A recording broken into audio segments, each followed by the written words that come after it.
এখানে আমি ক্যান্ডিডেট হয়ে ভোট দেওয়ার সময় আমাকে কেন্দ্রে ঢুকতে দেওয়া হয়নি, যেটা তো আপনারা দেখছেন যে একটা ভিডিওতে যখন সুইমিং পুলে সেখানে যাই, সেখানে মামুন স্যার নিজেই আমাকে ঢুকতে দেন নাই, বলে ঢোকা যাবে না।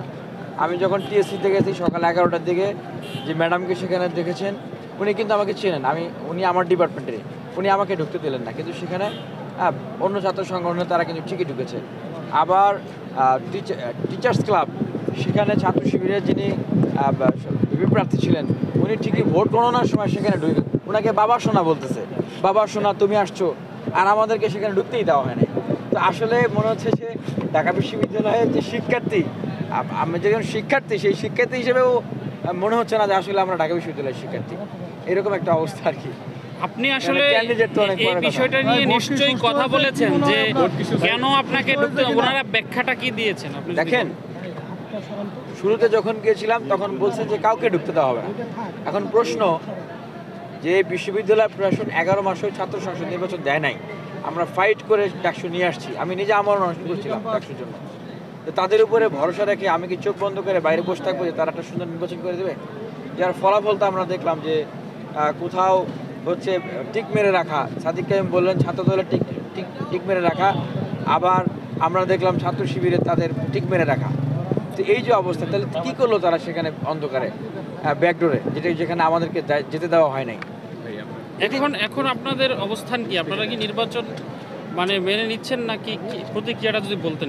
দেখেন, যেহেতু ছাত্র সংসদ নির্বাচন, এই বিষয়ে আমরা নিজেরাও আলোচনা করেছি, কথা বলছি, আর যা হয়েছে সারাদিন তা তো দেখলেন যে ভিতরে ঢুকতে দেওয়া হয় না, সাংবাদিকদেরকে যেতে দেওয়া হয় না, এলইডি স্ক্রিন বন্ধ হয়ে যায়, ভিতরে অন্ধকারের ভিতরে কী হয় এটা আল্লাহ জানে আর ওনারাই জানে, আমাদেরকে ঢুকতে দেওয়া হয় না।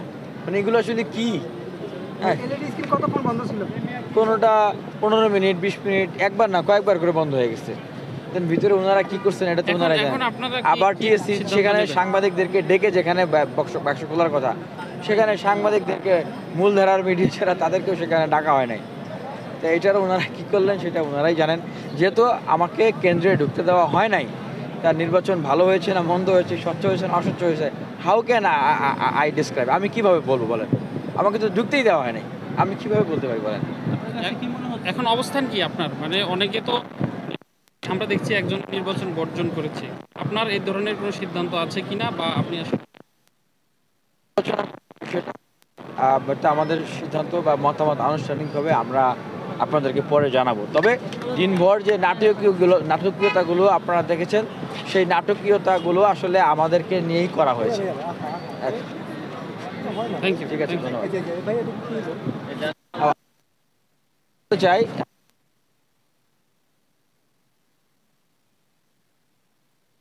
থেকে জামায়াতের নেতাকর্মী, ছাত্র শিবিরের নেতাকর্মীরা কিন্তু ঢাকা বিশ্ববিদ্যালয়ে ঘিরে ফেলেছিল।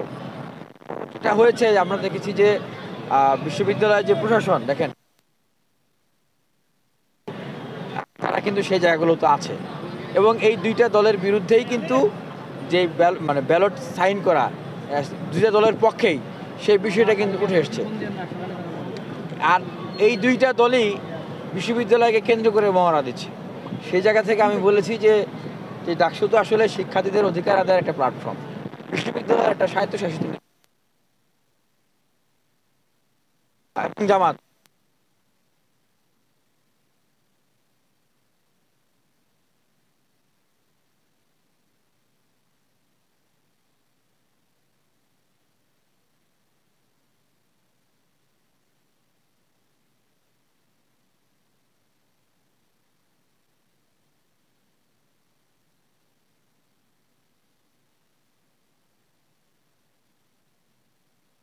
সকাল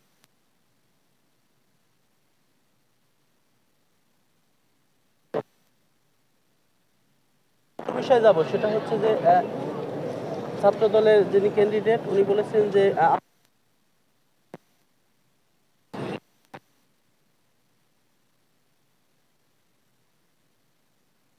হলে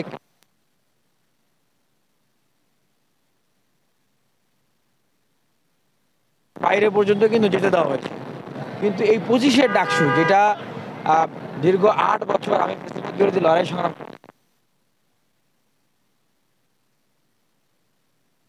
6 মাস 7 মাস জেল কেটে এত অত্যাচার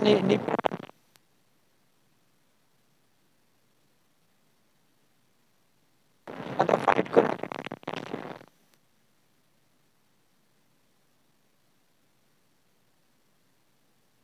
ঢুকতে দেওয়া হয় নাই। আমার নিজের এই অবস্থা। আপনার তাদের কথাগুলো শুনে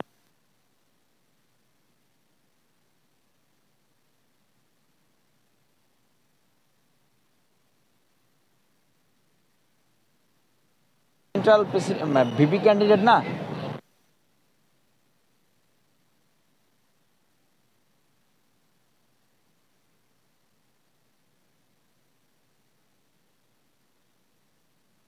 বা তারা ঢুকলেই কি না ঢুকলে কি ভাই, এই যে বলা হচ্ছে যে কেউ ঢুকতে পারবেন না, মানে কি?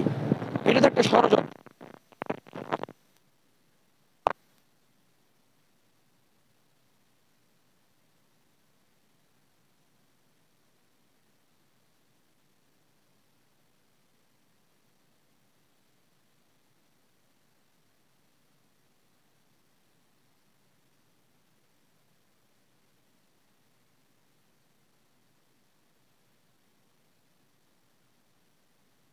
এটা কি ছিল?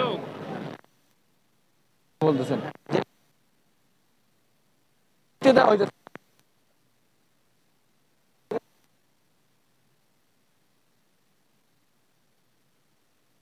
দেখেন আমার যে বক্তব্যগুলো আমি বলছি আসলে আমাকে না, আপনি বলছেন 19-এ আপনারা যেতে পেরেছেন, এবার যেতে পারেন। এইটা এটা আমি সমাজসেবক মানুষের উদ্দেশ্যে সেটা ছেড়ে দিলাম। ভোট কেন্দ্রে ঢুকতে দেওয়া হয় নাই, যেখানে অন্য অন্যরা মানে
এটা যদি বিশ্ববিদ্যালয়ে